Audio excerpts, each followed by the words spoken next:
The Galactic Council's central archive floated in the void between stars, a massive crystalline structure that housed the collective knowledge of 8,000 civilizations. Within its quantum-locked databases lay every piece of information deemed critical to the survival of spacefaring species: star charts, technological blueprints, diplomatic records, and most importantly, the Creditor Classification Index. Sophia Chen stood before the holographic interface, her fingers dancing across the haptic controls with practiced ease. As humanity's first xenobiologist assigned to the archive, she had spent the last 3 months cataloging Earth's flora and fauna into the galactic database. It was tedious work, but someone had to ensure that humanity's biological heritage was properly represented among the stars. "Computer, display the Predator Classification Index," she said, her voice echoing in the empty research chamber. The hologram shimmered, revealing a cascading list of species ranked by their lethality, hunting efficiency, and threat level to other sentient beings. At the top sat the Crixstar insectoid, nightmares from the Andromeda sector, whose hive-mind hunting strategies had driven 17 species to extinction before they achieved spaceflight. Below them, the Vrelnath silicon-based predators, whose acidic blood and regenerative capabilities made them nearly impossible to kill. Sophia scrolled through hundreds of entries, each more terrifying than the last. She paused at number 47, the Terran great white shark. A small smile crossed her lips. At least Earth's apex marine predator had earned recognition. She continued scrolling. Position 93, Terran saltwater crocodile. Position 112, Terran polar bear. Position 204, Terran army ant colony. But nowhere, in the entire database of 3,276 predator species, did she find Homo sapiens. "That's strange," Sophia muttered. She ran a search query specifically for humans. The result came back negative. She tried variations: mankind, human being, people, nothing. "Computer, why are humans not listed in the Predator Classification Index?" The AI's melodic voice responded immediately. "Homo sapiens does not meet the minimum threshold requirements for classification as a predator species. Humans possess inadequate natural weaponry, insufficient physical strength relative to body mass, absence of protective dermal plating or exoskeleton, and lack of specialized hunting organs such as venom production, echolocation, or enhanced sensory perception." Sophia leaned back in her chair, a strange feeling settling in her stomach. She thought of her grandmother's stories about human history, stories the elders preferred the younger generation didn't dwell on too much now that humanity had joined the galactic community. "Computer, please elaborate on the classification criteria," she said slowly. "Predator species are ranked based on natural offensive capabilities, defensive adaptations, hunting success rate, environmental threat level, and capacity for lethal force without technological enhancement. Homo sapiens lacks distinguished performance in all categories." "I see."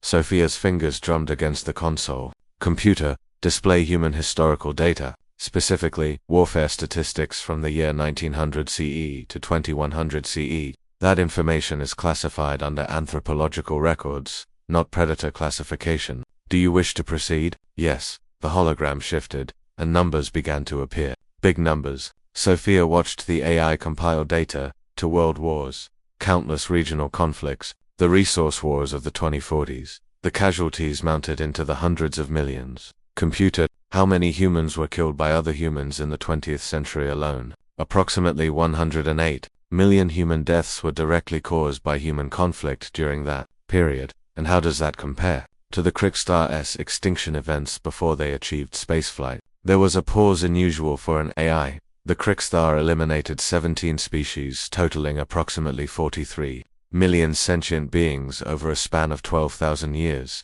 However, they were operating on instinct-driven hive behavior without choice. Sophia stood up, pacing now. "Computer, display Tuliu's statistics for predator species." The hologram updated. Most species showed minimal tool use, simple rocks or sticks. A few demonstrated moderate sophistication. Humans weren't listed. "Now display human technological warfare capabilities. Include everything from primitive clubs to current plasma weaponry." The hologram exploded with data. Stone axes evolved into bronze swords, then steel, then gunpowder weapons, automatic firearms, missiles, nuclear weapons, orbital strike platforms, and finally antimatter warheads. The progression was breathtaking and horrifying.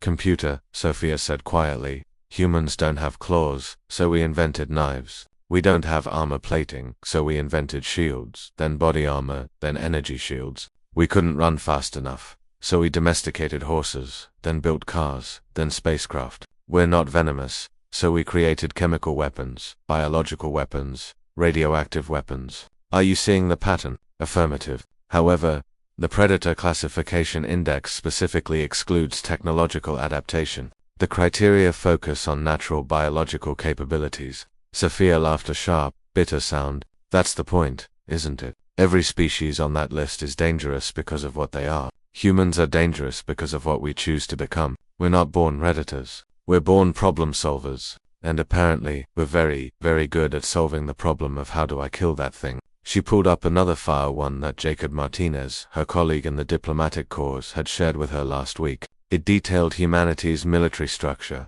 the fleet of warships patrolling human space, the marine divisions trained for boarding actions, the entire infrastructure of violence humanity maintained just in case. Computer, compare human military organization to other species' defense forces.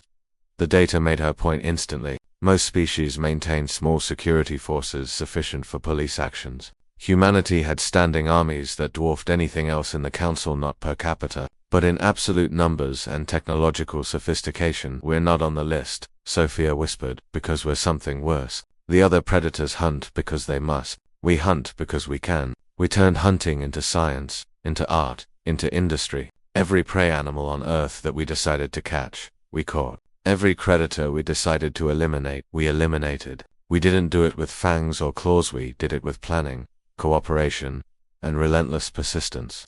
The door to the research chamber hissed open. Jacob Martinez walked in, his diplomatic uniform crisp and formal. Sophia, you missed the what's wrong. She gestured at the hologram. We're not on the predator list, Jacob. He glanced at the display, then shrugged. Of course not. We're not a predator species. We're persistence hunters at best. Omnivores, really. Why would we be? Because we've killed more of our own kind than the top 10 predator species combined have killed of anything. Because we turned warfare into a science. Because we're the only species that hunts for reasons other than survival. We hunt for sport, for ideology, for resources we don't even need yet. Jacob was quiet for a moment. That's in the past. We're better now, are we? Sophia pulled up recent data. There are 17 human colony worlds. On 11 of them, we've already eliminated or drastically reduced the native apex predator population, not because they threatened us, but because they made us uncomfortable. We didn't even think about it, it's just what we do. We reshape entire ecosystems to suit our preferences.